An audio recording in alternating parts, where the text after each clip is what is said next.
Bienvenue sur DMG TV, les histoires mystiques. Tu es nouveau sur la page, n'oublie pas de t'abonner, de laisser un commentaire, de liker, de partager. Tu vas raconter une histoire, on va te demander là, clique sur les deux bonhommes là, les mariés là, bleu et rose là. Tu vas monter nous raconter ton histoire. Quand tu racontes l'histoire, s'il te plaît, évite de mentionner les noms des gens. Essayez de rendre l'histoire pas trop longue et raconter, parler normalement comme je parle là. Pas besoin de faire trop de simagrées. Et sachez que les gens vous écoutent, les gens sont à vos lèvres. Donc quand vous parlez, évitez d'être distrait. En même temps, tu ne peux pas en train de raconter l'histoire et en train de manipuler peut-être un téléphone, en train de zapper la télé, en train de marcher. Ceux qui sont en route, s'il vous plaît, arrivez à la maison et racontez l'histoire, s'il vous plaît. Ne racontez pas être en route, ce n'est pas une condition, ce n'est pas les rituels qu'on a encore de faire ici. Oui, évitez aussi les allusions aux religions là. C'est-à-dire que si tu es musulman, raconte ton histoire simplement, pas venir dénigrer les autres religions. Tu es tradit praticien, tu racontes simplement ton histoire. Faites un peu comme ce que l'homme de l'ombre fait. Il raconte simplement son histoire. Il n'est pas là pour dire que oh, Jésus est monté sur la moto, machin ou il n'est pas là pour ça. Il raconte simplement son histoire et finit. Bouge. Tu es chrétien, tu racontes ton histoire, tu finis, tu bouges. On n'est pas une communauté chrétienne, ni musulmane, ni tradit praticienne. On est juste là pour écouter les histoires mystiques. Parce que tout le monde a vécu les histoires mystiques, que tu sois chrétien, que tu sois musulman, athée, que tu sois Bouddha, que tu sois quoi. Tout le monde. Hein? Voilà. Donc, on va commencer. Et surtout dans la politesse, dans tous les sens. Ceux qui sont dans les commentaires, respectez ceux qui sont montés. Et ceux qui sont montés, respectez ceux qui sont dans les commentaires. Parce que il n'y a pas l'enfant de quelqu'un ici. Là, c'est un langage camerounais. J'espère que les grandes personnes ont compris. Voilà. On va commencer. Bonsoir. Bonsoir DMG, bonsoir à toute la communauté DMG. J'espère que tu vas bien. Voilà, donc j'ai l'habitude d'écouter. Oh oui, je vais super bien. J'ai l'habitude d'écouter ton histoire, tes histoires d'ailleurs. C'est vraiment très édifiant. Ça nous permet vraiment de, comment est-ce que je vais dire, d'être avertis. Voilà. Donc, je me rappelle, ça doit être en 2019, 2018, quelque chose comme ça. Moi, je suis déjà introvertie, tu vois. Je mets pas trop des amis et tout, mais finalement, je me suis tissée d'amitié avec une amie. Voilà. Donc, je partais souvent lui rendre visite et tout, et tout, et tout, et tout. Mais sauf qu'un jour, je suis partie. On a déjeuné, elle m'a bien servi comme toute personne, toute amie reçoit son accueil. Donc, on a mangé, on a bu.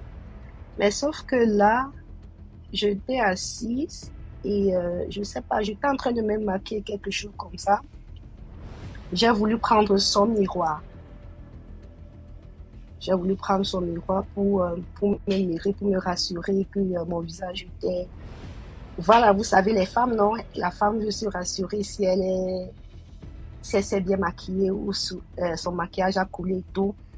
DMG, j'ai eu la peur de ma vie. Je sais pas, heureuse, je sais pas ce qui serait passé si j'avais regardé dans le miroir.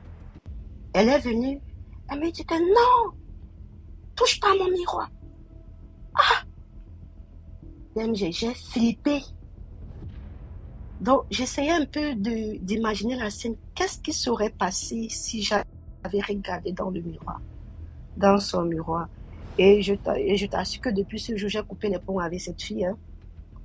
Je me suis coupé les ponts avec cette fille parce que et je me suis dit que je suis tellement chanceuse parce que je ne sais pas ce que je devais voir dans ce miroir-là.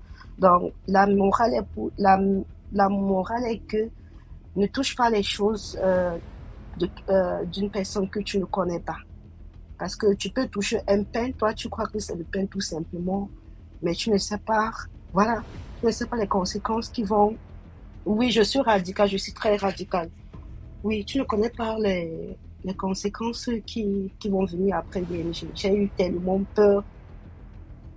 Voilà, heureusement que je n'ai pas regardé dans le miroir, donc c'est ça.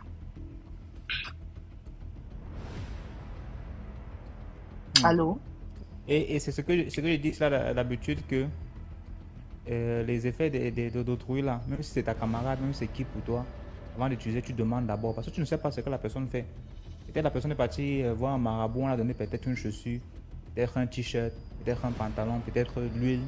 Et toi, tu viens me prendre innocemment, tu le mets sur toi et ça devient autre chose. Toujours demander avant d'utiliser les effets d'autrui. Donc, c'est le message derrière l'histoire. Merci beaucoup, NC Fashion. Voilà, merci bien. Toi, DMG, Bonsoir, maman. Comment ça va? ça va? J'ai essayé de monter la dernière fois à plusieurs reprises, mais j'ai pas réussi. C'est l'histoire d'une dame que je vais nommer Denise.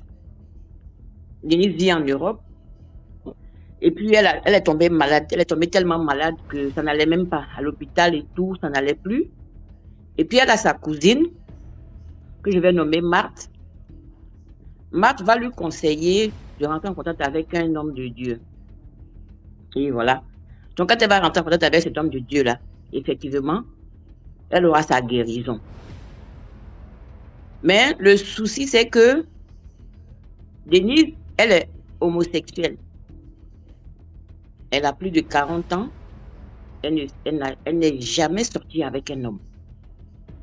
Donc, comme Dieu a vraiment aidé à sa guérison, elle voulait vraiment se convertir. Donc, elle allait voir son homme de Dieu pour lui demander est-ce que sa foi n'est pas en opposition avec comment on appelle ça, son orientation sexuelle. Et l'homme de Dieu lui a dit que en tant que chrétienne, on ne peut pas tolérer l'homosexualité. Mais c'est à elle de prier et puis voir ce que Dieu va lui dire.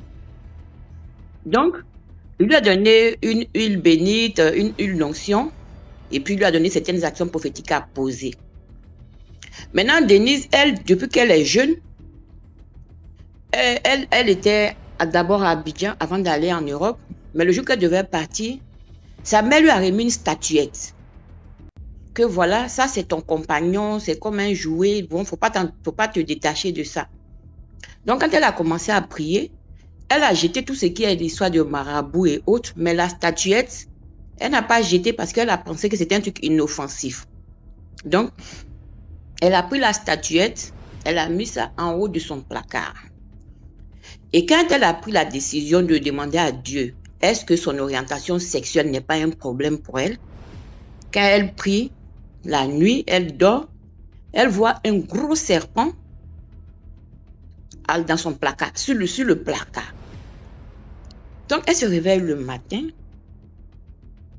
elle voit qu'il y avait un serpent sur le placard. Donc, qu'est-ce qu'elle fait? Elle enlève la statuette, elle prend ça, elle dépose le chevet de son lit. La nuit qui suit, quand elle dort, elle voit un gros serpent au chevet de son lit. Donc, qu'est-ce qu'elle fait? Elle prend la statuette et puis elle met dans une valise et elle met ça sous son lit. La nuit qui suit, elle rêve, elle voit un gros serpent sous son lit. Donc, elle a commencé à se dire que le serpent a un rapport avec la statuette. Donc, elle prend de l'huile bénite, elle verse ça sur la statuette et puis elle va jeter ça. En temps, sa cousine qui s'appelle Marthe, qui l'a mise en contact avec l'homme de Dieu, l'appelle. Et puis, elle dit à sa cousine, écoute, je pense que je vais prendre la décision de changer d'orientation sexuelle. Et je pense que si je prie, Dieu va m'aider à me rendre normale. Et sa cousine lui dit, ah Dieu merci, tu fais bien. Mais il faut que je te dise quelque chose. En fait, il y a une année, dans les années 90, Denise avait été très malade. Elle était même dans le coma. Partout où on passait pour la soigner, les gens ne pouvaient pas. Donc, en ce moment, elle vivait avec sa cousine Marthe. Donc, Marthe, pensant que Denise allait mourir, prend Denise et la ramène chez sa maman. Sa maman était à l'intérieur du pays. Et la maman, elle prie, elle va voir par exemple, elle va voir un féticheur, c'est-à-dire un tradipraticien, pour dire, ah, ma fille est malade, elle était pratiquement dans le coma. Et donc, quand le tradipraticien vient, il lui dit, quand il consulte, il lui dit non. Tu es responsable de ce qui arrive à ta fille. Tu es responsable. Et la maman, Denise étant dans le coma, elle ne voit rien. Hein. Et la maman il dit à la maman, tu sais ce que tu as fait pour que ta fille soit dans cet état-là. En fait, c'était quoi? La maman, elle enfantait normalement, mais elle ne faisait que des garçons. Donc, en voulant avoir une fille, elle allait consulter l'eau de leur village. Tu vois la rivière du village, il y a une source d'eau là-bas. C'est là-bas elle allait faire des sacrifices. Elle a demandé à la source qu'elle veut une fille. Donc, c'est moyennant des sacrifices, c'est-à-dire des petites offrandes. Et quand elle est venue, quand elle est tombée enceinte, quand elle a vraiment fait une fille qu'elle a nommée Denise, au début, elle a respecté les prescriptions. Mais à un moment donné, elle a arrêté de respecter. Elle n'a plus respecté. Donc, les génies là sont venus lui dire, tu voulais une fille, on t'a donné une fille, mais tu n'as pas respecté ta part de contrat. Donc, ce qu'on va faire, tu auras une fille dans la peau d'une fille, on va transformer sa personnalité sexuelle, c'est-à-dire physiquement, elle est une fille, mais elle fera tout comme un garçon. Tu comprends? Donc, c'est ainsi que Denise, depuis qu'elle est née, elle n'a jamais connu d'homme. Elle est homosexuelle, tout le monde le sait. Elle fait même les métiers d'homme, elle s'habille en homme totalement. Une très belle femme, mais qui était homme. Donc, en fait, ce jour-là, étant donné qu'elle était dans le coma, quand le féticheur a parlé et que sa maman est passée aux aveux, Denise, elle n'a pas su, mais la cousine Marthe, elle a gardé le secret. Donc, quand dans les années 2020 maintenant, enfin 2010 passées, Denise lui dit à sa cousine que j'ai pris la décision de vraiment prier pour que Dieu me change. Et c'est là maintenant sa cousine va lui dire effectivement, voilà ce que ta maman a posé comme action. Et ce sont ces génies-là qui étaient en colère contre toi. C'est eux qui t'ont rendu garçon dans la peau d'une femme. Elle a pleuré toutes les larmes de son corps. Elle appelle son frère au pays pour demander à son frère, mais est-ce que tu étais au courant? Le frère dit oui. Mais c'est pas nous ce n'était pas à nous de te dire. C'était à ta maman de te le dire. Mais la maman, elle est décédée sans dire le secret. Aujourd'hui, je vous parle par la grâce de Dieu. Elle est revenue dans sa peau de femme parce qu'il a fallu des prières, des délivrances et tout. Il y a quelques jours, il y a une de tes abonnés aussi qui avait raconté une histoire comme ça. Et j'ai vu que dans les commentaires, il y a beaucoup qui se plaignaient du fait que pourquoi elle a dit qu'il fallait seulement demander à Dieu pour avoir des enfants. En fait, moi, ma belle-sœur, elle vend des plantes pour la fertilité des femmes. C'est normal. Même la pharmacie actuelle, la pharmacie européenne, vient de la pharmacopée. La pharmacopée, c'est quoi? C'est la médecine par les plantes traditionnelles. Donc, s'il y a la pharmacopée est la source de la pharmacie moderne, ça veut dire qu'on peut prendre des plantes pour se soigner. On peut prendre des plantes pour même activer la fertilité. Mais par contre, il y a des alliances. On va par exemple demander un enfant à une rivière. On va demander, un enfant à une forêt. C'est sûr qu'en tant que parent, notre soif d'enfant est résolue, est satisfaite parce qu'on a un enfant. Mais quand on ne peut pas respecter ce qu'on a promis, qu'en est-il de la vie de cet enfant-là? Qu'en est-il de la vie de cet enfant-là? C'est comme la dernière fois, il y a un autre abonné qui a dit que sa femme, il était couché, puis Dieu lui disait, ta femme qui est à côté de toi est un serpent. Parce que on va demander des enfants à des esprits qu'on ne maîtrise pas. Sous prétexte que voilà, c'est un on peut dire tradition, on dit tout tradition, mais il y a des bons et puis il y a des mauvais. Donc souvent, ce qu'on va demander là, ça nous attache à des esprits et qui mélangent la vie des gens. Donc pour Denise, on peut dire heureusement, Dieu a agi pour elle. Sa maman n'était pas spécialement dans un besoin d'enfant puisqu'elle avait déjà des enfants, mais garçons. Mais comme elle voulait une fille, elle allait demander une fille. Et il a fallu plus de 45 ans pour que cette fille-là aujourd'hui ait la délivrance par la grâce de Dieu. Donc souvent, on est parents aujourd'hui, nous on peut dire qu'on est moderne.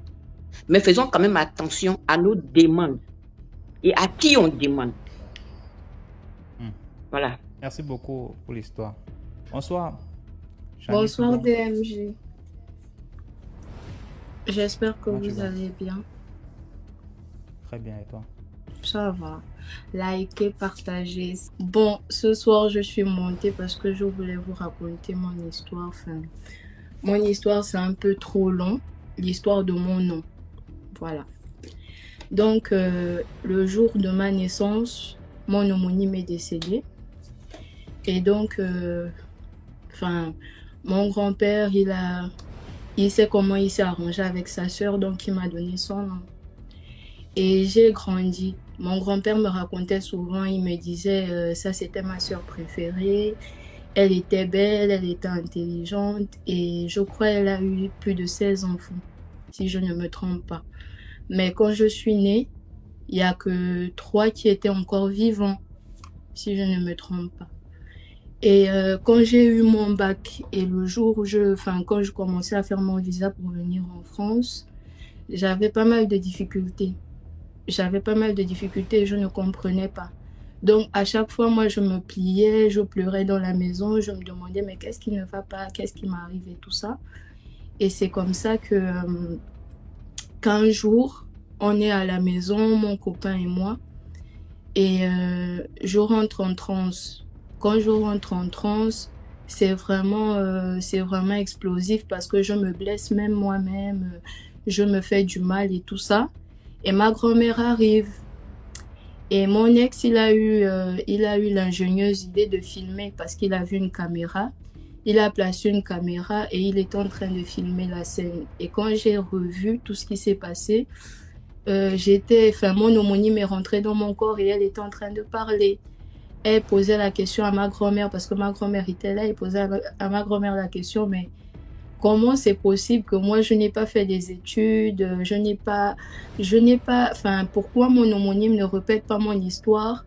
Et ma grand-mère était en train de prier au nom de Jésus, le sang de Jésus, pourquoi elle va répéter ton histoire?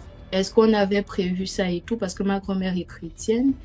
Et là, il y a la dame qui parlait dans mon corps, elle disait, mais non, moi, je n'ai pas fait d'études, j'ai sacrifié ma vie le jour où Shanice est née. C'est le jour où je suis décédée, c'était pour qu'elle continue mon histoire. Et aujourd'hui, elle veut aller en France, elle veut faire des longues études. Enfin, elle se détourne complètement de la vie que j'ai menée. Moi, je me suis mariée, j'ai fait des enfants, j'ai toujours vécu au village, etc. Et ma grand-mère a prié, prié, prié. Et mon ex, il était musulman. Donc, il a dit, attendez, je vais aller appeler l'imam pour venir faire les délivrances et tout. Et ma grand-mère, elle croit en Dieu. Elle a prié, elle lui a dit, ne va pas. Et lui, il est parti, mais il n'a pas trouvé d'imam. Il est revenu à la maison. Et j'étais déjà calme. Elle a fait venir un homme de Dieu. Ils ont prié. Je peux dire que j'ai eu mon visa pratiquement. J'étais dans un temple. On était en train de me faire des délivrances parce que spirituellement, ça n'allait pas du tout. Spirituellement, ça n'allait pas. Et elle a fait les délivrances. On m'a rebaptisée parce que j'étais déjà baptisée. On m'a rebaptisée. Et c'est comme ça, peut-être 2 semaines après, mon visa est sorti. Et 3 jours plus tard, j'ai voyagé. Et ma grand-mère m'a dit, il faut que tu restes en prière parce qu'il y a les réclamations de ton nom qui sont là. Du coup, je voulais dire à tout un chacun ici de réfléchir avant de nommer un enfant. Parce que c'est des choses, si la personne qui est décédée ou si la personne à qui vous donnez le nom est positive, l'enfant peut être positif. Mais sinon, ça peut être de dégâts en dégâts, même pour le mariage, même pour les enfants et tout. Parce que moi, j'ai 2 homonymes. J'ai l'homonyme du côté de ma grand-mère, j'ai l'homonyme du côté de mon grand-père. Et c'est celle-là à qui on a donné, je crois, on m'a donné son nom, je sais pas comment on dit. C'est elle qui est venue se manifester. Sinon, il y a l'autre qui, par contre, ma grand-mère me dit souvent, il faut que tu pries beaucoup parce que elle était stérile. Elle a eu un seul enfant. Ensuite, l'enfant est décédé et elle n'a plus jamais été enceinte, elle n'a plus jamais eu d'enfant et tout ça là. Du coup, il y a des condamnations liées au nom, il y a des limitations, etc., etc. C'est ce que je voulais partager avec vous ce soir. Merci beaucoup pour l'histoire, Shanice. Bonne soirée. Je vois que ta première fois était bien. Avec beaucoup de stress, oui, mais c'était bien. Bonne soirée. On se prend dans les commentaires.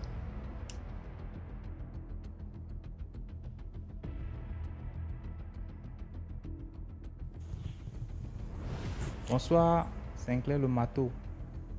Le Le matheux. matheux. Eh, sorry. C'est que le jour quand on a le cours, c'est comment prononcer le nom là, moi j'étais pas en classe. Hein. Ah, c'est vrai que mes camarades de classe m'appelaient le matheux à cause des mains en maths, tu étais toujours le premier en maths. Bon, merci de m'avoir accepté mon invitation. J'ai l'habitude de lire les histoires de ta page sur TikTok et sur Facebook. Déjà, je voulais juste raconter une histoire d'une amie que j'avais rencontrée en 2019. Elle avait, lorsque je l'ai rencontrée, j'avais rencontré dans un site de, en fait, on s'est rencontré dans un site de rencontre, Bado. Et lors du premier rendez-vous, bon, c'est vrai qu'elle a attiré mon attention par les taches noires qu'elle avait au niveau de la poitrine. Et au fur et à mesure qu'on se connaissait, je faisais que poser la question. Donc pour finir, elle m'a avoué effectivement ce qui s'est passé. Cela faisait peut-être un an. L'avant-dernière relation qu'elle a eue, son ex, elle a eu des confrontations avec la copine de son ex, qui était une fille, bon, je suis camerounais, hein. La fille en question était une fille Bassa. Et la fille Bassa là, lui avait promis de lui faire du mal pour avoir pris son gars. Et c'est comme ça, au moment, elle croyait que c'était la blague. Au moment donné, elle a commencé à avoir les douleurs au niveau de la poitrine. Ensuite, ça a commencé, c'était les taches, la poitrine commençait un peu à pourrir et ça sentait. Qu'elle a senti un peu que c'était du sérieux, elle a abandonné son ex en question pour retourner avec un gars de l'Est du Cameroun. Le gars en question, bon, chaque fois qu'il partait à l'hôpital, on disait que c'est juste une petite infection, ça va finir, mais malheureusement, ça ne faisait que s'agrandir, la poitrine ne faisait que pourrir, ça prenait du volume. Son nouveau gars qu'elle avait rencontré, le gars avait tellement pitié d'elle, donc en soirée comme ça, comme il rentrait du boulot, il prenait soin d'elle, il trempait, il prenait une serviette là, il trempait dans de l'eau et puis nettoyait un peu. Et il y avait les petits trucs qu'on a à l'hôpital, mais jusque là rien.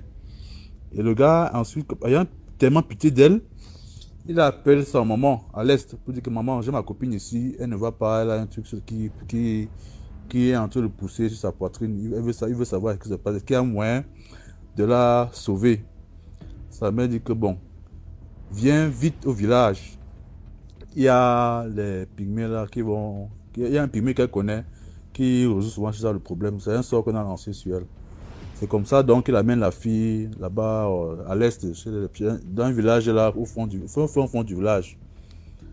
Et le monsieur en question consultait à partir de, elle m'a dit, il consultait à partir de 4 heures. Et il avait des consultations à 6 heures. Donc, elle me dit qu'elle allait dans sa mère. Arrivée là, il y avait une foule de gens, surtout les filles. Bon, beaucoup venaient pour les envoûtements. Ça veut dire qu'il aussi il faisait des choses là. Mais elle venait pour la guérison. À son tour donc, de la recevoir, le monsieur la reçoit, il regarde, il dit que bon, je vois, c'est un sort qu'on a lancé. Et avant pour que ça marche, il veut se rassurer si la fille n'a jamais eu à faire du mal à quelqu'un. Faire du mal, c'est-à-dire elle n'a jamais eu même souhaité la mort à une personne. Si ça s'avère, ce sort va s'appliquer, elle va mourir. Elle a dit que non, elle est une fille simple, elle n'a jamais eu à faire du mal à quelqu'un et tout et tout. C'est comme ça, le monsieur a dit que bon, si ce que tu dis est vrai, ton traitement, exceptionnellement, je vais le faire aujourd'hui à 17h, 18h. Ce que tu vas donc faire, tu vas rentrer à Ebolova. Ebolova, c'est la ville, le chef-lieu de la région de l'Est. Donc tu vas rentrer en ville. Alors, en allant en ville, tu vas acheter. À l'époque, il y avait, je sais pas, le lait liquide là, on appelle ça Pavani. Bon, à l'époque, c'était Pavani, le lait liquide dans les boîtes là. Que tu achètes le lait là, à l'époque, ça coûtait 1200 francs. La région du sud plutôt, pas la région de l'est. De l'Est. Non, Berthois, attends pour moi, Berthois. T'as Berthois, va là, Berthois, attends pour moi. Merci pour la correction. Donc, c'est là-bas qu'il va acheter ça. Il va acheter une bouteille de lait. Elle m'a dit qu'elle a acheté Pavani. Donc, et elle a ramené donc ça à l'heure indiquée, 17h. Il arrive dans la mer, il dit que bon, ils avaient leur cabane là, leur hutte là, un peu dans l'obscurité. Assois-toi là. Il pose la bouteille la boîte au sol. Il dit, il couvre la fille avec une serviette, avec un pagne. Et il dit que bon, il a commencé à faire certaines incantations. Là, au moment donné, la boîte a commencé à bouger. Après 30 minutes, il a retiré. Il a dit à la fille que bon, tu vas voir ce qui est à l'intérieur de la boîte. Il a donc percé la boîte devant la fille. En perçant la boîte, il fait sortir le liquide. Au lieu que le liquide soit un peu jaune-blanc, là, comme le lait est souvent, c'était noir. La couleur noire, exactement comme était sa poitrine. Parce que quand à sa peau, c'était également noir. Il a dit que voilà, tout le sol là, j'ai envoyé ça dans cette boîte-ci. Il a déversé ça au sol. Il a dit que c'est bon, tu vas seulement rentrer. Tu vas dire à ton copain, c'est que lui, il te prend souvent le soir. Il va continuer à te prendre, à nettoyer la voiture. En 2 semaines, ça va finir. C'est comme ça que... Et quand il me racontait l'histoire, ça faisait peut-être 1 ou 2 mois qu'il avait rencontré le monsieur. Et au fur et à mesure que le temps avance, et il a dit que le soir en question, si la fille également ne s'est pas protégée à son niveau, elle risque de mourir. Ben, elle a dit que bon, elle ne sait pas ce qui s'est passé après. Mais sa poitrine a commencé maintenant à voir, on pouvait voir maintenant les taches disparaître petit à petit, mais pas complètement, parce que quand je la voyais, ça disparaissait petit à petit. Mais elle m'a montré les photos d'avant, comment tout était noir, c'était un peu ça à voir. Ça devait carrément du dégoût. Ben, elle m'a expliqué que bon, que le dehors est vraiment gâté. Bon, on m'a dit que c'est les bassins, ils appellent ça le meçon, je ne sais pas si c'est ça le thème. Mais heureusement pour elle, elle n'avait pas commis un truc de mal à une personne. C'est un peu ça qui l'a sauvé. Donc c'est un peu ça mon histoire pour aujourd'hui. Merci encore pour DMG pour tes histoires. C'est vrai que parfois ça fait peur, mais on s'efforce à écouter. Bon, bonne soirée à tous. Merci beaucoup pour l'histoire, Sinclair le matheux. La duchesse, bonsoir. Bonsoir DMG. Je voudrais raconter mon histoire. Sauf qu'il y a beaucoup de bruit derrière toi. J'avais le kit. Donc je disais que je voulais raconter mon histoire. C'est une histoire que j'ai vécue quand j'étais encore au lycée. Il s'agit de... Bon, je vais d'abord dire à tout le monde que des fois, il ne faut pas raconter vos projets aux gens. C'est important. Bon, quand j'étais au lycée, j'avais une bonne grande dans le quartier qui aimait me dire qu'elle aimait me voir, elle m'apprécie, je suis une personne bien, qu'elle aime me voir, qu'elle m'apprécie beaucoup. Donc, c'était la période des grandes vacances. Je passais devant chez elle un jour. Elle m'a appelé. Elle m'a dit, viens d'abord. Je suis venue. Elle m'a demandé de mes nouvelles, comment tu vas? Je dis, je vais bien. Après, elle m'a demandé, et l'école, ça va? Je dis oui. Je suis de passage en terminale. Elle m'a dit, ah bon? Waouh, c'est très bien. Ok, félicitations. Je dis, merci. Après, je suis partie. Maintenant, le lendemain, ma grande sœur passait devant chez elle. Donc, quand elle a vu ma sœur, elle a appelé ma sœur. Elle lui a dit, ta petite sœur est là-bas. Elle lui a dit laquelle, donc elle a dit mon nom. Elle lui a dit oui, pourquoi? Pourquoi tu la cherches? Oh non, dis-lui que je veux la voir. Donc ma sœur dit, tu veux la voir pourquoi? Oh, j'ai quelque chose à lui remettre. Ma sœur lui pose la question, tu as quelque chose à lui remettre? C'est quoi? Ok, donne la chose, j'irai lui remettre. Comme elle est à la maison, je vais lui donner. Comme je parle à la maison. Elle dit à ma sœur, non, moi-même je dois lui remettre ça. Donc c'est comme ça que ma sœur lui pose la question que, mais c'est quoi la chose en question? Elle dit non, c'est la glace à la crème. Ma sœur a trouvé ça de bizarre. Donc quand elle est venue à la maison, elle ne m'a rien dit. Elle a zappé parce qu'elle a vraiment trouvé ça de bizarre. 1 semaine, 2 semaines sont passées. Donc, la go en question, elle ne m'a pas vue dans le quartier. Et elle avait commencé à faire une maladie mystique, on ne sait pas. Il paraît que c'était le VIH mystique, je ne sais pas, c'est ce que les gens racontaient dans le quartier. Donc maintenant, 2 semaines sont passées, elle est tombée gravement malade. Maintenant, elle ne me voit pas dans le quartier. Elle était souffrante, bien malade. Elle quitte sa maison. Elle avait même du mal à se déplacer, elle quitte sa maison. Souffrante qu'elle était, malade, avec des difficultés pour se déplacer, elle a quitté sa maison. Elle est arrivée jusque chez nous. Chez nous, il y a le portillon, il y a encore les escaliers. elle est descendue. Malgré qu'elle avait des difficultés à descendre l'escalier, elle est descendue, elle est arrivée. Et le jour-là, il y avait des invités à la maison. Elle voit les invités, elle voit beaucoup de gens au salon. Elle demande, elle dit bonjour d'abord. Tout le monde se retourne, bonjour. Les gens sont étonnés de voir une personne malade, bizarre, vraiment quelqu'un qui n'allait pas bien, venir se pointer là au salon. On lui demande qu'il y a quel problème. Oh non, il n'y a pas de problème, je veux juste voir tel. Ah, ma mère était en train de cuisiner, mais après elle s'est retournée, elle est venue voir pourquoi les gens criaient que mais il y a quoi, il y a quoi. Elle est venue voir au salon, elle demande à la personne, à la voisine en question qu'il y a quel problème. Oh non, je suis venue voir ta fille et tout. C'est comme ça que ma soeur a dit qu'elle est derrière. Donc, elle laisse les gens au salon. Les gens se posent la question, mais il y a quel problème? Elle vient me trouver derrière la maison. C'est comme ça qu'elle me dit, j'étais derrière la maison avec ma tante, j'étais en train de tresser ma tante. Elle me dit bonjour. Je dis oh bonjour, ça va. Oh, ça ne va pas depuis un temps, je suis malade. Je dis ah, mais tu es malade, pourquoi tu te déplaces? Oh non, c'est parce que j'avais quelque chose à te remettre. C'est comme ça que je lui dis, ma tante lui pose la question que tu as quelque chose à lui remettre. La chose là, c'est quoi? Oh non, je t'ai réservé une glace à la crème. Elle me tend la glace à la crème. C'est comme ça que ma soeur est venue, elle dit mais oh, mais je t'ai dit de me donner la glace à la crème là, non? J'allais lui remettre, pourquoi tu ne m'as pas donné ça? Elle dit à ma soeur, non, je devais lui remettre sans main propre. Ah, moi aussi, j'ai trouvé ça de suspect.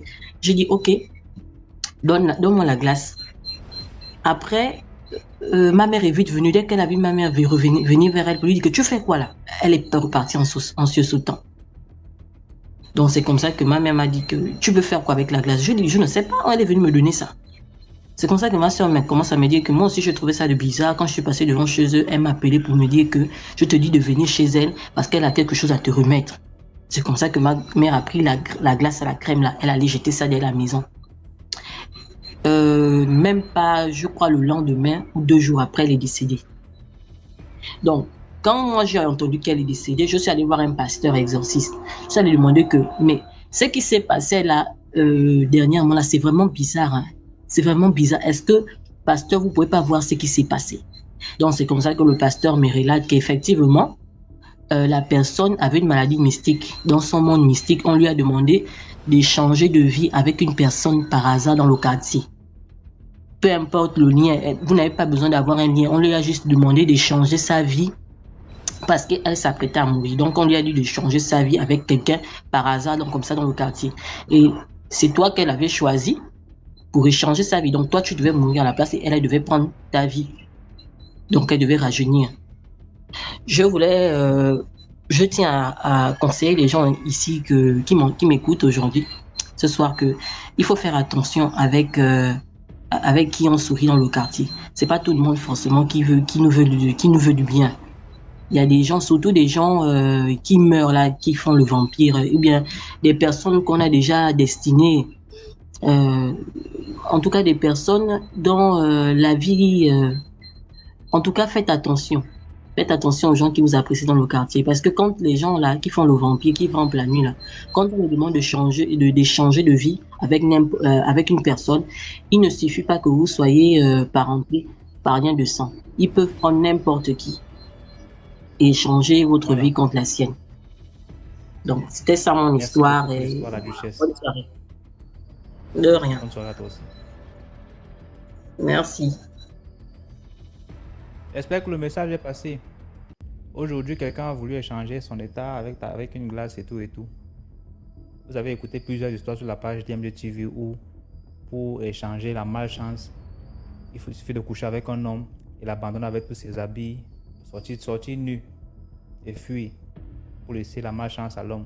Ou alors même les hommes laisser la malchance à la femme, ils couchent avec vous, ils vous laissent à l'hôtel, ils fuient nu. Il y a plusieurs cas comme ça là. Quand vous recevez quelque chose de quelqu'un, si ce n'est pas un truc mérité, sachez que cette personne-là peut aller vous appeler dans son village. Si quelqu'un vous donne un argent qui est travaillé et que cette personne part vous appeler, vous allez répondre présent. Hein. Il n'y aura pas moyen d'éviter ça. Je veux seulement vous dire que, comme les abonnés ont peut-être vu ça dans le live là, il y a plusieurs qui sont peut-être tentés de prendre et tout, mais soyez vraiment prudents. Parce qu'on va dire aujourd'hui c'est le lien de sang et pour te vendre il faut que vous soyez connecté par le sang et tout. Mais sauf que les camarades de classe vendent des autres camarades. À travers quoi? Les bonbons, on va à la cantine, pas de moi 100 francs, pas de moi 200. Et derrière ça, tout peut se passer. Comme on dit souvent sur BMG TV, c'est l'accord. On te donne 10 000 francs. On dit, je te donne 10 000 francs et tu décides de prendre. Mais qu'est-ce que cette personne va prendre en retour? Toi, tu ne sais pas. Et après, tu vas tourner en rond, tu vas te dire, ah, j'ai seulement pris 10 000, j'ai mangé, qu'est-ce qui m'est arrivé? Je ne suis pas mort. Sauf qu'il y a pire que la mort. La pauvreté est pire que la mort, en fait. Parce que si tu vois le vol, les gens qui tuent partout, c'est parce qu'ils n'ont pas d'argent. S'ils avaient l'argent, ils devaient rester tranquilles. Mais tant qu'on aura la pauvreté, on aura les gens qui vont tuer d'autres pour les agresser, on aura les gens qui vont tordre les coups, les gens qui vont tordre les maisons des autres. Donc, n'allez pas donner vos vies gratuitement parce qu'on va vous donner 10 000 francs ou 100 000 francs. Use your head. Ça veut dire que tu uses tes pieds. On va faire comment? Allons-y. Ceux qui ont compris ont compris. Hein. Après, tout le monde pourra pas se sauver. Hein. Il y a des gens qui sont nés pour faire le sacrifice. Hein. Ce qu'on dit en anglais des scapegoats. D'autres seront seulement des sacrifices. Bonsoir Darcy. Bonsoir DMG, j'espère que vous allez bien. Très bien, et vous? Okay. Ce soir, je viens pour parler d'une expérience. Je parle toujours des choses qui me sont arrivées auparavant. Alors, à cette époque-là, je pense que j'avais 15 ans. J'ai vécu dans une famille mes parents étaient des parents assez toxiques, hein, donc on avait tendance à beaucoup déménager. Et en 2009, on a emménagé dans un quartier. La maison était tenue par une dame, une bailleresse. Alors, quand on est arrivé dans la maison, les travaux n'étaient pas encore terminés, mais on voyait déjà le plan. Les parents voulaient tellement déjà aménager avec les enfants et tout. Donc, on a emménagé une maison qui n'était pas encore terminée. Mais quand on est arrivé dans cette maison, auparavant, mes parents ne se disputaient pas, il n'y avait pas de problème dans la maison, c'était bien. Mais à chaque fois, il y avait toujours des disputes. Il y avait toujours des bagarres. Mon père était devenu très, très violent. Il battait ma mère tout le temps. Et un jour, comme ça, mes parents sont sortis. Je suis restée à surveiller mes petits frères et sœurs, puisque je suis l'aînée. Hein. Je suis restée à surveiller mes petits frères et sœurs. Et au plafond, je sais pas si c'est moi ou certains d'entre vous ont déjà écouté quand il fait jour, quand le soleil est au zénith, les lézards courent souvent sur la toiture, quoi. On écoute comment les lézards courent sur la toiture et tout. Mais ce jour-là, il faisait nuit et au plafond, on écoutait des pas. C'est-à-dire quelqu'un qui marche, on écoute les pas. Tu écoutes bien pas. Après, boum, c'est quelqu'un qui court. Tout ça se passait au plafond.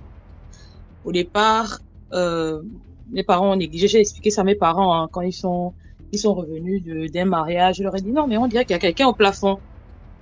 On dirait qu'il y a quelqu'un au plafond. Les parents ont dit comment ça, il y a quelqu'un au plafond? Il est quelle heure? Il est 1h du matin. Comment quelqu'un va être au plafond? Ça, c'était la première fois. La deuxième fois, la même chose. Et ce n'était que la nuit, jamais la journée.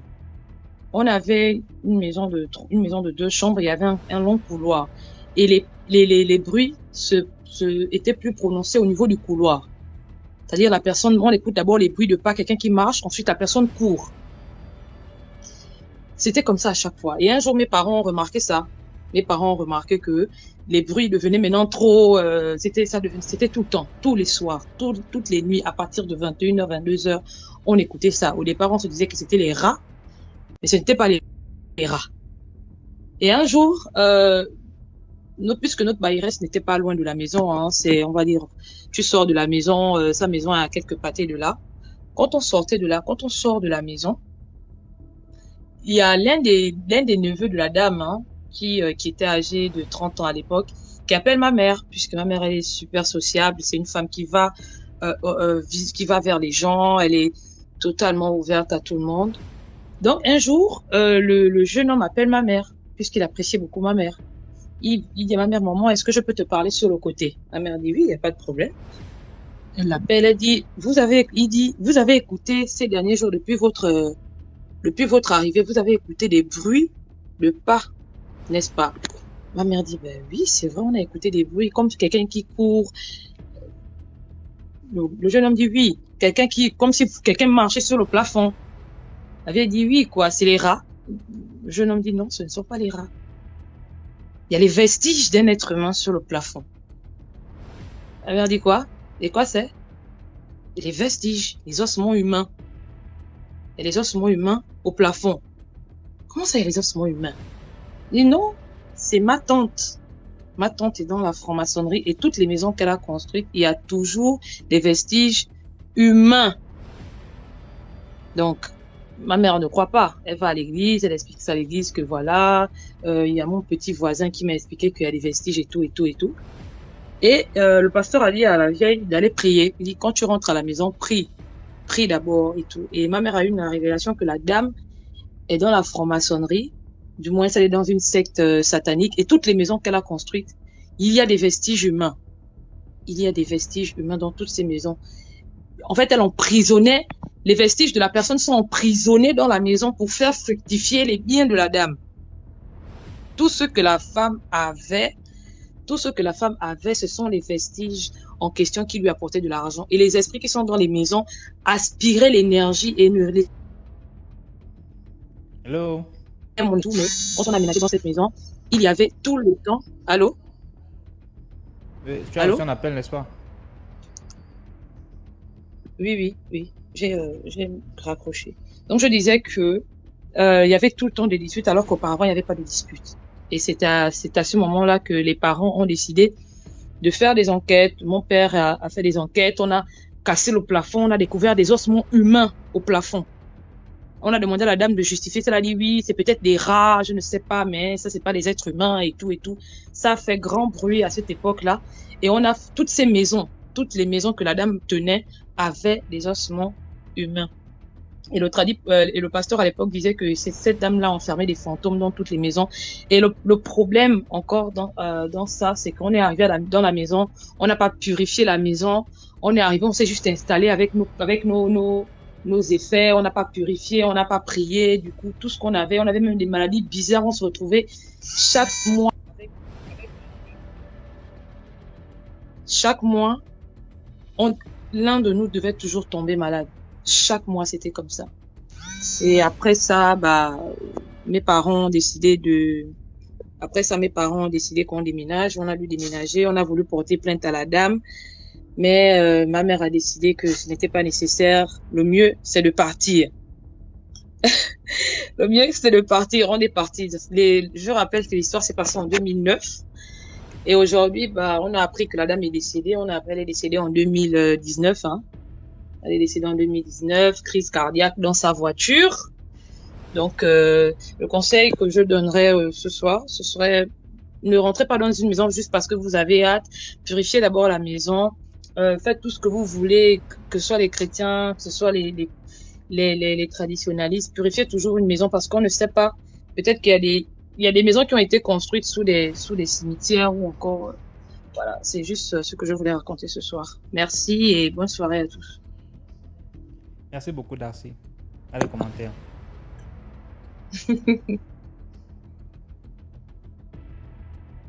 Et puis, c'est pas seulement les maisons en location, hein.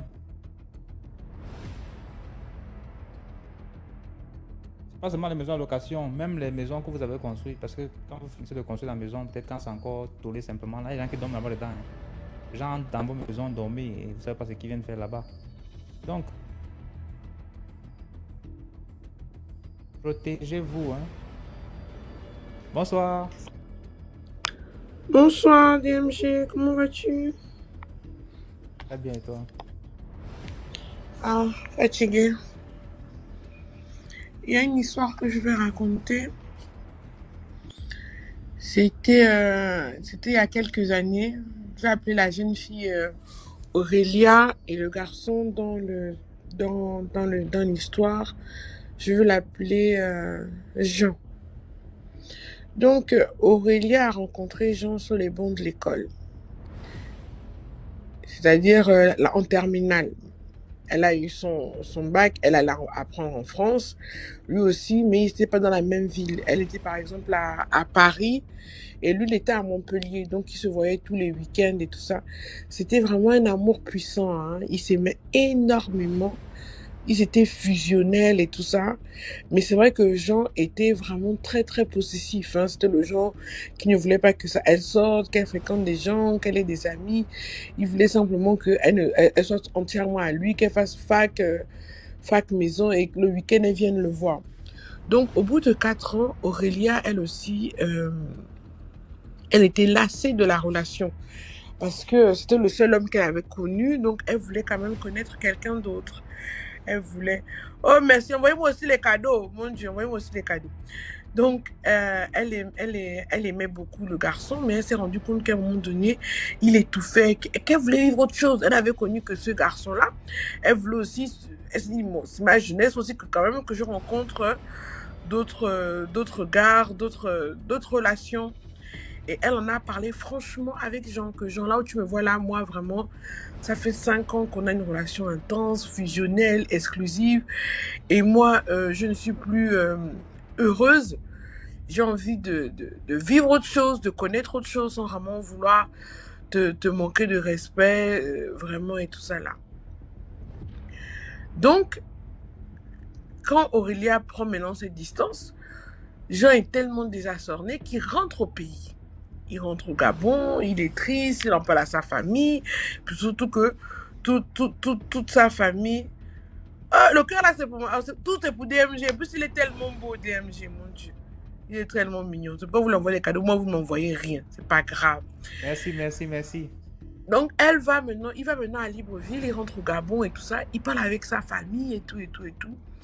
Et il rentre, il continue à appeler maintenant Aurélia. Il commence à la menacer. Si tu ne reviens pas, si tu ne viens pas vers moi, je vais me faire du mal, je vais me suicider, je vais te faire ceci, je vais te faire cela. Donc, le gars n'arrête pas maintenant de rentrer maintenant dans un chantage affectif. Il commence à déprimer. Même ses amis disent qu'on ne reconnaît plus Jean, ils vont maintenant sombre. Tout ça, c'est à cause d'Aurélia, parce qu'elle a quitté, parce qu'elle a abandonné alors qu'il était tellement amoureux d'elle et tout ça là. Donc, il lui fait vraiment une crise un week-end. Il dit, je vais finir avec ma vie, je veux me suicider, j'en ai marre. Elle ne prend pas ça au sérieux. Donc, elle lui dit, écoute, moi je sors avec mes copines là. Quand je rentre, je te parle. Et déjà, sache même que depuis que toi et moi on s'est séparés là, je ne sors avec personne. Il faut suivre le détail de l'histoire. Je ne sors avec personne. Donc, vraiment, je ne comprends pas pourquoi tu m'accuses. J'ai juste besoin d'être libre, de réfléchir par moi-même et tout ça. Donc, elle sort et quand elle revient à 5 h du matin de son groove, elle appelle.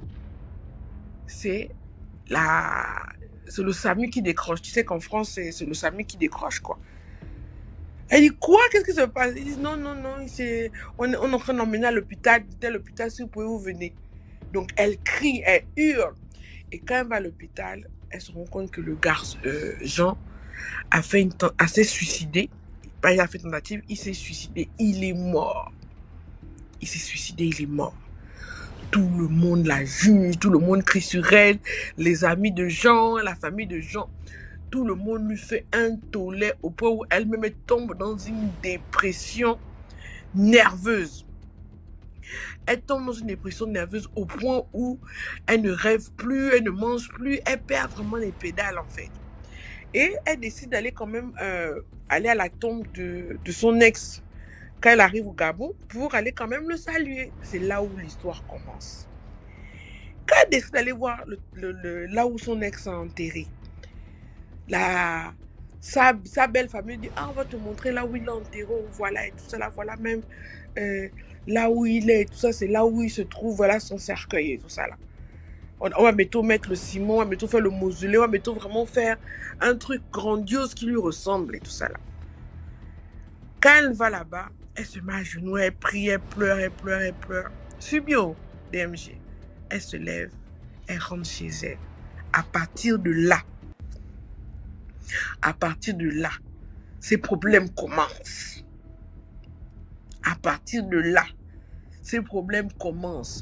Quand elle dort, elle voit maintenant son ex là qui vient pour la violer, il vient pour la frapper. À des moments là, elle est même à la douche, elle voit comment elle lui tire les cheveux, la griffe. Il arrive à la violer, il la sodomise, il lui faisait tout dans les rêves. Elle ne comprenait pas. Et elle rêvait toujours qu'elle se battait avec lui.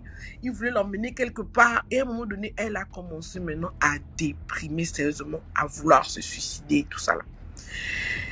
Mais elle a eu le courage de se confier à sa mère. Que, ah maman, voilà ce que je vis depuis que Jean est mort. Je fais maintenant des rêves sur lui, je rêve qu'il veut me violer, je rêve qu'il veut me tuer, et tout, et tout, et tout. Donc, ils vont d'abord consulter. On dit, ah non, Jean est parti avec la colère. Il faut faire un sacrifice. Peut-être quand tu vas faire le sacrifice, il va se calmer. Donc, elle va voir la mère de Jean que non, est-ce que je peux participer aux travaux du mausolée de Jean? Ah, je ne sais pas, parce que nous aussi, on voulait montrer faire monter le toit et tout ça là. Il a cassé, la nuit, on est revenu, tout était cassé. On ne sait pas pourquoi il est en colère, tout ça, c'est ta faute, tu veux même plus te voir dans ma maison et tout ça. Oh! La pauvre fille est désespérée. Elle va encore voir, sa mère et elle vont encore voir un autre féticheur. Ça, le féticheur leur dit que, mais Jean n'est pas mort parce qu'il s'est suicidé. Jean a été tué mystiquement par sa propre mère. Oh! Tout le monde tique. Il dit, ah, elle n'a pas eu une promotion dernièrement. Si, elle a une promotion depuis qu'il est mort. Ils ont dit, oui. Elle a sacrifié son fils. Elle a profité que son fils était dans une dépression parce que vous l'avez quitté. Elle a profité pour sacrifier son fils dans la loge. Maintenant, le problème, c'est pour que le fils, comme le fils, son fils a un esprit fort. Et pour qu'il travaille bien dans le monde de l'au-delà où elle l'a envoyé, son fils a exigé une femme. Donc là, maintenant, quand vous êtes allé vous agenouiller sur sa tombe là-bas, ils ont pris les empreintes. Tu vois, quand tu marches, les empreintes que tu mets dans le sol, quoi. Là où tu t'es agenouillé, ils ont pris la terre là. Et c'est avec ça qu'ils sont maintenant en train de travailler pour que maintenant, son fils vienne te chercher pour que tu sois maintenant sa femme dans l'au-delà. C'est la seule chose que son fils a exigé pour être son esclave dans l'au-delà. Oh! Ils ont commencé à faire les soins. Donc, pour qu'elle puisse guérir, il fallait qu'elle reparte au cimetière, là où il l'a enterré, là, la nuit à minuit. Reprendre la terre, là, pour amener ça maintenant chez le tradit praticien, pour qu'il procède à la séparation. Pour elle, c'était simple, puisque c'est pas réellement un véritable cimetière, c'est un cimetière de famille, tu vois, c'est des petits cimetières où il y a peut-être 5-6 corps, elle se dit, bon, minuit, je viens vite, là où j'étais, je prends, je repars. Hey, Raché Kokodoubache. Elle se dit que ce sera simple. Quand elle parle là-bas DMG, elle me dit que Linda, quand je suis arrivée là-bas pour aller prendre la terre, je tombe carrément nez à nez avec la mer.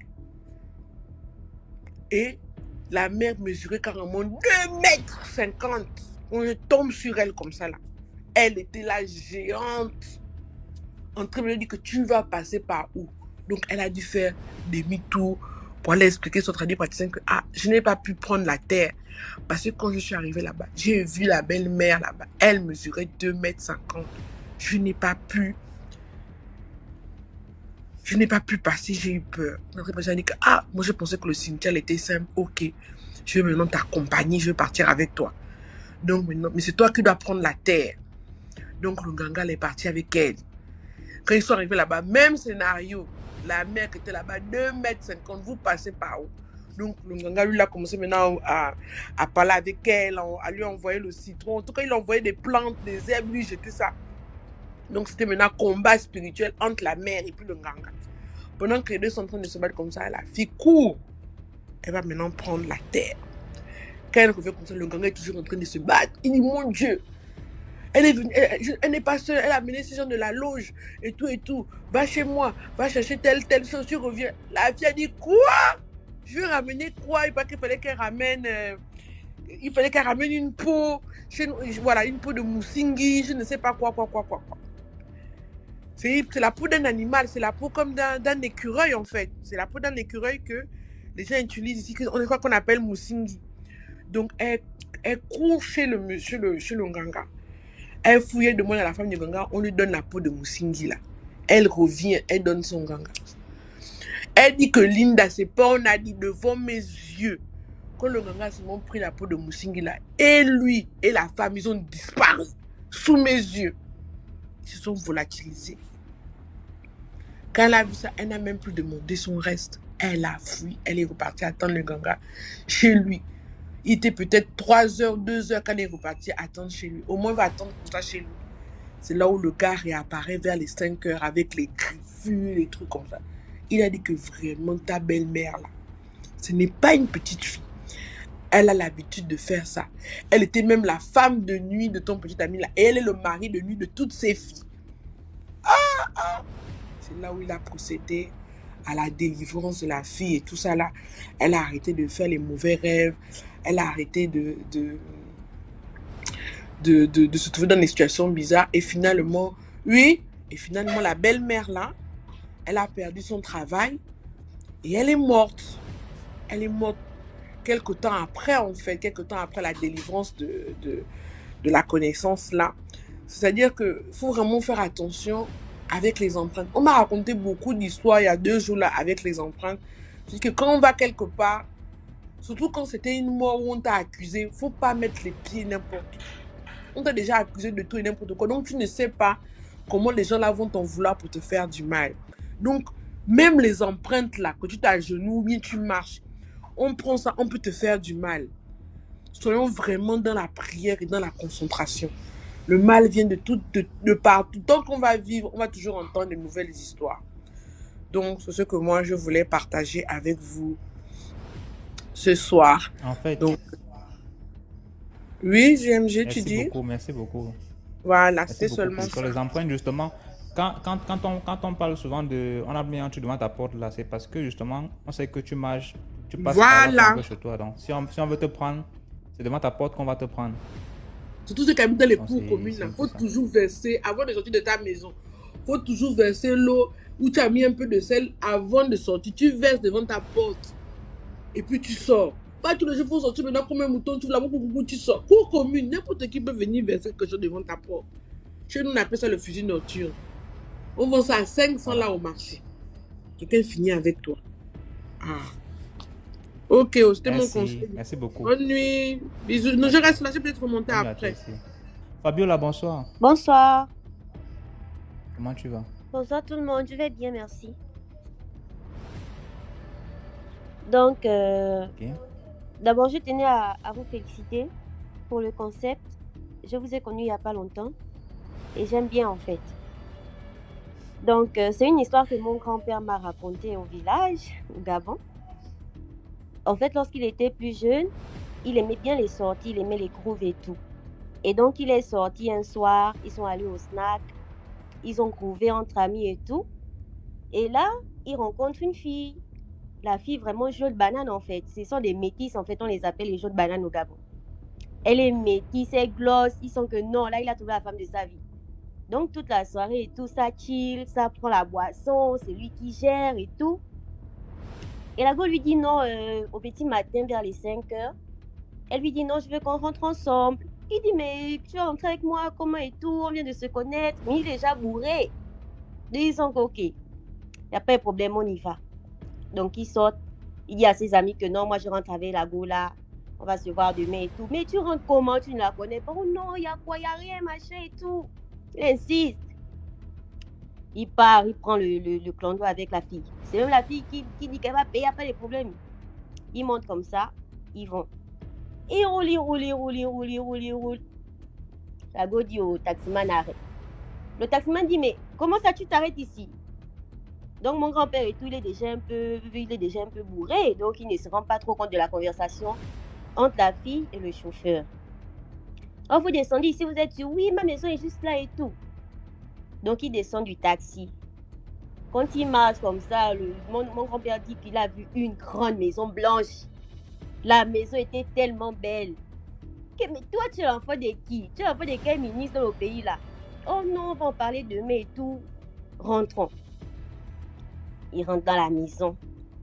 Ils montent les marches d'escalier. Quand ils finissent de monter les marches d'escalier là, ils montent sur le lit. Mon grand-père est trop bourré, il est trop bourré, il dit que non, il ne peut pas, il va dormir. Au matin, on va faire ça au petit matin, faire les choses des grands là. Il s'allonge, il enlève le haut, il met au chevet du lit. Il avait la croix, les chaînes, les croix qu'on fait en forme de bois là, il avait ça sur lui. Il prend le t-shirt, il pose au chevet du lit. Et la grosse s'allonge, il dort. Mon grand-père se réveille à midi. Il se réveille à midi comme ça. Il est sous la tombe de quelqu'un. Seigneur Jésus, je fais quoi ici? C'est le gardien qui vient comme ça que... Mais vous faites quoi là? Vous criez là? Vous faites quoi là? Qu'est-ce que vous faites là et tout? Il explique au gardien. Le gardien dit, mais c'est pas possible. Quand vous êtes venu ici, vous n'avez pas vu que c'est le portail, c'est le cimetière. Il s'est levé en sursaut. Le t-shirt qu'il avait été sur la croix. La croix où on enterre les qu'on pose sur les tombes là. Il s'est levé en sursaut. Il était tout paniqué. Il ne savait même pas où il était, de quel côté le cimetière là se trouvait. Donc c'est le monsieur qui l'a indiqué que non, essayez de prendre un taxi, vous restez dans quel quartier et tout. Il a expliqué au gars, il a pris le taxi, il est rentré. Dès qu'il est arrivé, il a raconté ça à ses parents. Comme nous aussi les Gabonais, on a nos choses, ils ont fait un bain de taille pour briser les esprits là. Briser. N'a pas compris. Après là, je pense que quand ils ont terminé les bains et tout, mon grand-père il a décidé qu'il ne boit plus. Il ne sort plus. C'est fini. Le type maintenant que Caro à la maison. Très très droit. Voilà, c'est la fin de mon histoire. En tout cas, c'était juste pour vous dire de faire attention hein, quand vous sortez là. Il faut vraiment faire attention. Voilà, c'était tout. Merci beaucoup pour l'histoire. D'accord, pas de problème. Les gens qui se réveillent sur mon cimetière là, imagine tu te réveilles au cimetière, tu vas faire comment? Là, tu dors chez ton gars. Après tu te réveilles au cimetière. Bien, tu dors chez ta copine, après tu te réveilles au cimetière. Tu commences à en pleure l'autre là, comment? Il demandait sur l'autre jour qu'imagine tu ramènes une fille chez toi et après les rapports et tout, vous dormez, ce matin tu te réveilles, tu te rends compte qu'elle est morte. Ou bien ton gars vient passer la nuit chez toi, ce matin tu te réveilles, il est mort. Tu fais comment? Qu'est-ce que tu fais? Aïe aïe aïe. Ok? Allons seulement. La Gabonaise, bonsoir. Bonsoir DMG, et bonsoir à la communauté DMG. Alors, je vais raconter une petite histoire qui m'est arrivée au collège. Bon, pour les Gabonais qui sont dans le live, vous allez reconnaître le lycée technique. Alors, on avait une amie en classe qui nous disait toujours qu'elle est sorcière. Mais nous, on ne la prenait pas trop au sérieux. Nous, on se disait que bon, elle dit de n'importe quoi, elle ne sait pas ce qu'elle raconte. Et tout le temps, c'était comme ça, elle nous racontait comment ça s'est passé toutes les nuits lorsqu'elle allait dans son monde là-bas. J'ai dit, oh, comment ça? Du tout, on ne la reprenait pas au sérieux. Jusqu'à un jour, elle vient nous dire que son petit frère a été capturé. On dit, mais toi, tu racontes quoi? J'ai dit, non, mon petit frère a été capturé, mais je ne sais pas comment le dire à maman. Ah.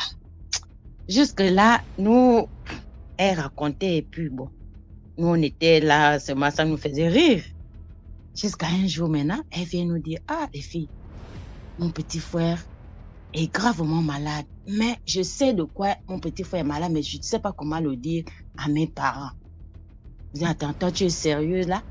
Elle dit, oui, je suis sérieuse. Comment est-ce que je veux blaguer avec ça? C'est à ce moment-là qu'on a commencé à prendre ça un peu au sérieux. On dit, mais il a été capturé où?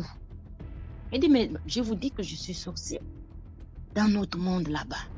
On l'a mis dans une cage. Donc, il est dans une cage. Il est retenu parce qu'il devait aller... On l'a envoyé en une mission, mais il a échoué. Donc, c'est en quelque sorte sa punition. Mais jamais on va encore le libérer. Mais moi, je n'ai pas encore assez de pouvoir. Je ne peux pas le faire sortir. Ah, ça devient un peu sérieux là. Voilà maintenant, un jour, elle vient nous dire que finalement, son petit frère est décédé. Alors nous, comme on était 5 filles, on marchait ensemble, on s'est décidé à aller assister notre petite copine. C'est comme ça qu'on arrive chez eux. Je vais taire le nom du quartier. On arrive chez eux, on la trouve là, tout le monde est là. Et c'est carrément le deuil, hein, c'est sérieux. Attends, toi, tu es sérieux que tu connais de quoi?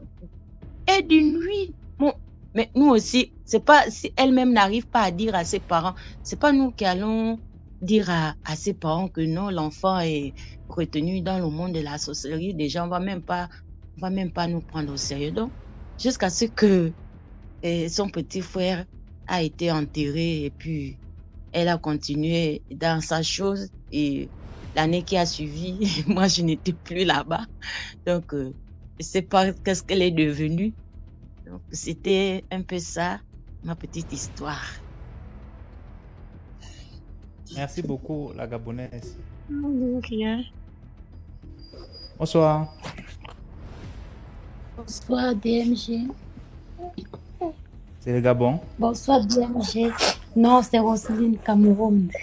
Ah, ok. En fait, ce que je vais parler, c'est quelque chose que je vis et je ne sais pas ce que c'est. Je ne sais pas si je vais trouver des conseils ici parce que ça fait déjà 3 ans, quand je dormais dans mon lit, je sentais toujours une présence qui venait tout près de moi. Et quand cette présence arrive, je ne peux plus bouger, je suis paralysée. Même ouvrir ma bouche ou bouger mon corps, je ne peux pas. Et cette présence va venir, je ne sais pas ce qu'il fait de moi. Après, il va partir. Même en journée, quand je dors, le soir, très tard la nuit, c'est pareil.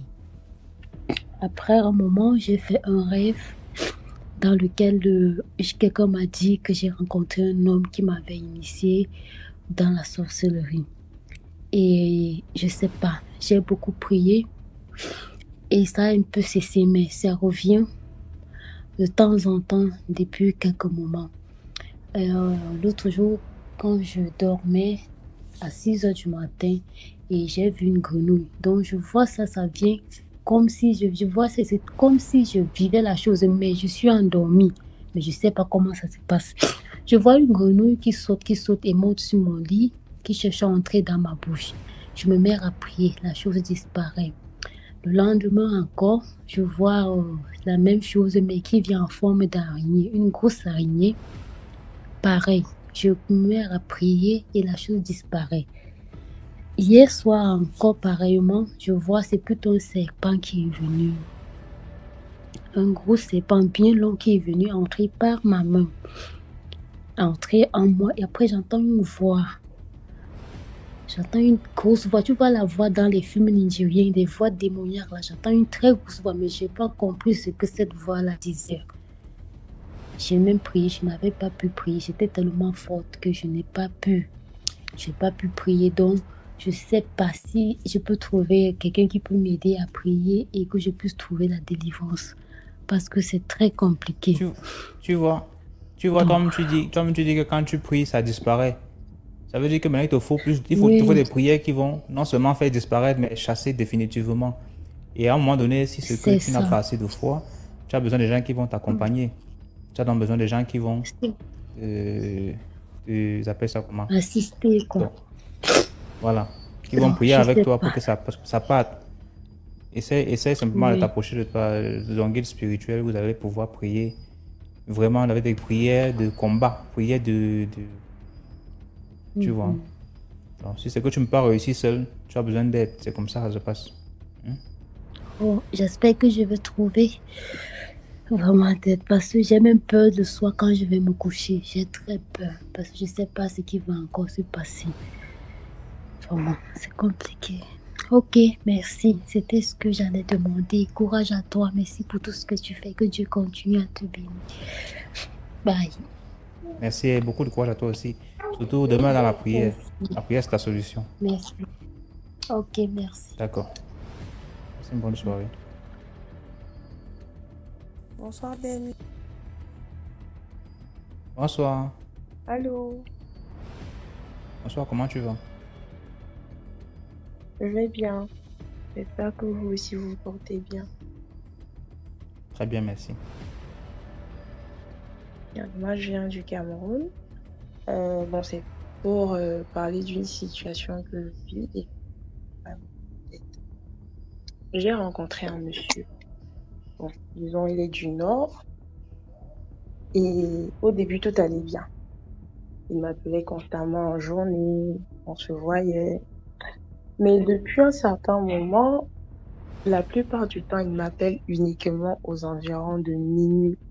Si c'est pas à minuit, c'est pas 1h ou 2h du matin, il n'appelle pas. Et généralement, quand il appelle et que je décroche pas, en journée, il va pas me faire un message pour me dire, voilà, j'ai essayé de te joindre et tout, j'ai pas pu t'avoir, est-ce que tu vas bien? Non. Le même scénario, le même scénario. Bon, de temps en temps, je peux prier, je peux faire des jeûnes. Quand je ne prie pas et que je ne jeûne pas, il ne m'appelle pas. Mais dès que je suis en train de prier et que je jeûne, le bon monsieur m'appelle à des heures vraiment pas commodes, donc minuit, 1h, 2h. Et j'ai eu à faire ce constat à plusieurs reprises. Bon, j'ai arrêté de prendre ses appels à 16h et je lui avais fait un message pour lui dire que vraiment j'appréciais pas le fait que vous m'appeliez à des heures vraiment assez tardives. Bon, ça se fait pas. Normalement, pour moi, hein, ça se fait pas. Il m'a dit non, c'est parce qu'il est occupé toute la journée, il travaille énormément. Bon, la raison qu'il me donnait avant, parce qu'il est toujours entre deux avions, c'est que bon, le décalage horaire et tout. Maintenant, il est au Cameroun, la raison qu'il me donne, c'est je travaille énormément, je fais mes affaires et tout. Donc, en journée, j'ai pas le temps. Je dis pas, débrouille-toi, mais appelle-moi en journée. Il le fait jamais. Et ça fait depuis le début du mois de mars, j'ai commencé à faire des rêves assez bizarres où je le voyais en train de me donner de l'argent. Bon, dans le rêve, je lui disais, moi, je peux pas prendre de l'argent. Tu sais, si tu dois me donner de l'argent, voilà, tu me le donnes par Orange Money ou bien tu me fais un MoneyGram et tout, mais prendre de l'argent dans le rêve, je sais pas, je peux pas le prendre. J'ai fait ce rêve à plusieurs reprises et une fois, il m'a appelé juste après.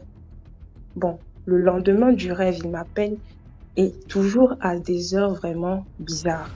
Bon, là, j'ai décroché et bizarrement, il m'a demandé comment j'allais. J'ai dit, bon, je vais bien. Il me dit, pourquoi tu prends jamais mes appels? Je dis, je prends pas tes appels parce que tu m'appelles à des heures bizarres. Avant, tu m'appelais en journée, mais maintenant, la plupart du temps, tu m'appelles uniquement à minuit. Moi, je sais pas quel genre d'appel tu appelles à minuit. Moi, je le sors. J'ai lancé juste une blague comme ça en lui disant, bon, moi, je fais pas les voyages astrales et tout. Donc, je comprends pas pourquoi vous allez m'appeler à des heures, minuit, 2h ou 1h. Et puis, en journée, quand on essaie de vous appeler, vous décrochez pas. Il m'a dit, ok. Bon, en fait, je voulais t'envoyer de l'argent, mais comme tu as refusé de prendre l'argent la dernière fois, moi, je sais pas comment je vais faire. J'ai dit, attends, me donner de l'argent, comment? Il me dit, bah, tu sais comment je voulais te donner de l'argent. Et le compte, c'est qu'on n'a jamais eu à parler de ça de vive voix. C'était juste à travers des rêves, uniquement. Et aujourd'hui, il a essayé de me joindre. Donc, quand je dis aujourd'hui, c'est toujours à la même heure là, environ de 1h où j'ai pas décroché. Et je lui ai envoyé un message pour lui dire que je voulais être en contact avec lui. Je l'ai carrément bloqué de pas. Mais quand j'essaye un peu de m'endormir en journée et tout, je continue toujours à avoir des rêves là où il me propose de l'argent. Je sais vraiment pas comment faire. En fait. Si quelqu'un a des suggestions bien, ça me dit ça. Le truc, c'est que, comme tu avais déjà commencé à prendre son argent, il y a déjà comme un lien. Et ce lien doit être brisé. Je ne sais pas si tu Le es truc, chrétien, c'est je te que le j'ai demande, c'est jamais quoi? pris son argent. Le problème alors, Ah c'est bon? ça en fait. Même physiquement, oui. J'ai jamais pris son argent. Les quelques rares fois quand il voyageait, il me ramenait juste des cadeaux. Et j'allais oublier. Il m'avait dit, Les cadeaux si là, on entame tout la ce qui t'a relation, remis, c'est il m'avait ce dit qui t'a ça. remis. Tout ce qui t'a remis, que ce soit des cadeaux, Donc, que ce soit même une chaîne, que ce soit n'importe que ce soit l'habit, c'est le lien en fait. C'est le lien. Il faut briser ouais. ces liens-là. Peu importe si c'est l'argent, si c'est le cadeau, si c'est la chaussure, si c'est le chocolat. Hein? Oui. Il faut Et ce chercher que à briser j'avais tout ça là. trouvé Et vraiment, voilà. et ce que j'avais trouvé bizarre qui a commencé à me faire un tic, c'est que quand on a commencé, il me dit, lorsque je vais commencer à te donner de l'argent, bon, c'est ce qu'il dit. Il disait, je vais prendre soin de toi et autres, les histoires des hommes là. Tu ne devras jamais t'acheter du parfum et des chaussures avec l'argent que je te donnerai. Moi non plus, je ne peux t'offrir des chaussures et des parfums. En fait, jusqu'à présent, je me pose vraiment la Mais question de seulement à partir savoir de là, tu continues pourquoi. quoi? C'est quelle relation que tu veux continuer? J'ai pas Tu continué sors avec parce que je quelqu'un, te l'ai pose une bloqué. condition. Ok. Je n'ai pas continué la relation, je l'ai bloqué. Mais je reçois Mais tu as des déjà eu des rapports appels avec le avec monsieur, des n'est-ce pas? numéros.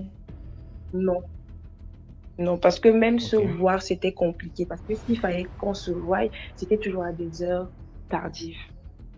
Et moi, j'étais vraiment pas d'accord par rapport à ça. Je me disais, non, c'est pas possible. Parce que moi, je reçois pas les gens chez moi à partir d'une certaine heure. Et c'est pas commode, en fait. Donc, Donc, c'est comme je disais, ma soeur. Essaye de briser les liens là. Approche-toi de ton guide spirituel. Je ne sais pas si tu es chrétienne, si c'est que tu es musulmane, si tu es quoi. Tu t'approches de celui qui est censé être ton guide spirituel. Vous faites des prières ensemble. Comme ça, tu lui expliques ce que tu viens de nous expliquer. Et ensemble, vous allez briser les liens. Parce que quelque part, si ce qui réussit à, si ce qui réussit à venir tous les soirs, c'est parce que quelque part, il y a un lien. Il faut que tu découvres c'est quoi le lien. Qu'est-ce qui s'est passé? Il t'a donné quoi? Ou tu as pris quoi chez lui? Il faut que tu saches ça. Et tu brises complètement. Voilà. Merci beaucoup pour ton histoire. ok, d'accord. Merci à vous autant et beaucoup de courage. Merci. Voilà. Fleur de lys, justement, il y a une porte ouverte. Il y a une porte ouverte. Ça veut dire que c'est par la porte là qu'il passe. Il ne peut pas venir chez toi si c'est qu'il n'y a pas eu, il n'a pas eu l'invitation. Si aussi entrer dans ta maison jusqu'à venir te toucher dans ton lit, c'est qu'il y a eu l'invitation. Voilà. Il y a eu l'invitation et il a pris l'invitation. Et il passe par là maintenant. Tant que ça ne sera pas brisé, il va toujours venir. Sauf s'il vient trouver le feu là-bas dedans. Puis il vient entrer, il n'y a pas moyen d'entrer. La maison est protégée. Mais tant qu'il y aura accès, il y aura accès. Allô? Bonsoir, comment ça va? Allô? Je vais bien et vous? Et je suis essoufflé. Tu m'as fait hier dire allô jusqu'à ma part va venir. D'accord. Oui, voilà, je vais raconter mon histoire. L'histoire que je vais raconter concerne une dame, en fait, qui travaillait dans un supermarché de la place. Alors, cette dame-là, après son mariage, chaque fois que son mari effectuait des déplacements, à chaque fois que la femme effectuait les déplacements, c'était accompagné d'un garde-corps. Que ce soit la douche, que ce soit, en fait, dans tous les coins de la maison, et y compris aussi son lieu de travail. Alors, c'est comme ça que, en fait, le monsieur, lui, il vivait dans le sexe de la femme. Oui. Et il avait mis des caméras dans tous les coins de la maison. Et même supermarché, le garde-corps, le gardien, en fait, il était là. On va dire un garde-corps, il était là. Et ce monsieur-là, la dame ne devrait pas avoir des rapports sexuels avec d'autres personnes, sinon c'était la mort du monsieur, quoi. Parce que lui, il était dans les sectes. Et lui, il avait mis sa sorcellerie dans le sexe de son épouse. Et donc, la dame, on a su ça. Et ça a été raconté par une amie proche de la dame. Alors, elle ne pouvait même pas, en fait, dire ça en famille. Et cette histoire-là date. Je ne sais pas si elle est en vie encore aujourd'hui. Donc, voilà, c'était un peu ça mon histoire. Merci encore. Bonsoir. Merci pour l'histoire. D'accord, merci.